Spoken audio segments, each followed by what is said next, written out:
تقریباً ایک صدی پہلے اسی دن یعنی 20 ربیع الثانی 1337 ہجری کو حضرت آیت اللہ العظمیٰ مرزا شیخ محمد تقی شیرازی قدسرہ مرجع اعلی جہان حضرت آیت اللہ العظمیٰ حاج سید صادق حسینی شیرازی دامت ظلہ کے والد کی طرف سے امام ہو، جن کے عظیم صادر شدہ فتوے نے برطانوی عظیم فتنہ انگیز اور ظالم حکومت کے پیر لڑکھڑاتی ہے۔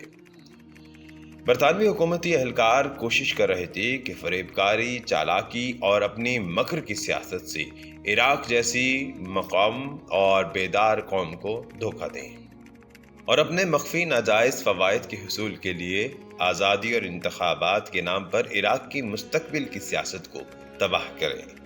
اس غرض سے برطانوی استعمار نے پورے عراق میں اعلان کر دیا کہ وہ چاہتے ہیں کہ عراق کو آباد کریں اور ان کی فلاح و بہبود کے لیے کوشاں رہیں گے، یہاں تک کہ ان کے تمام مسائل کو حل کریں گے۔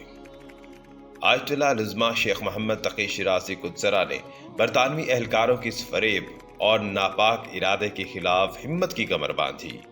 امکانات کی کمی لیکن زبان میں تاثیر تھی، لہٰذا انہوں نے اس عظیم فتوے کو صادر کر دیا۔ صرف ایک جملہ فرمایا، بسم اللہ الرحمن الرحیم۔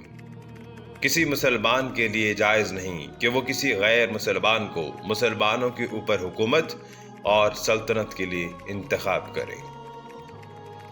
20 ربیع ثانی 1337 ہجری محمد تقی حائری شیرازی محل مہر مبارک۔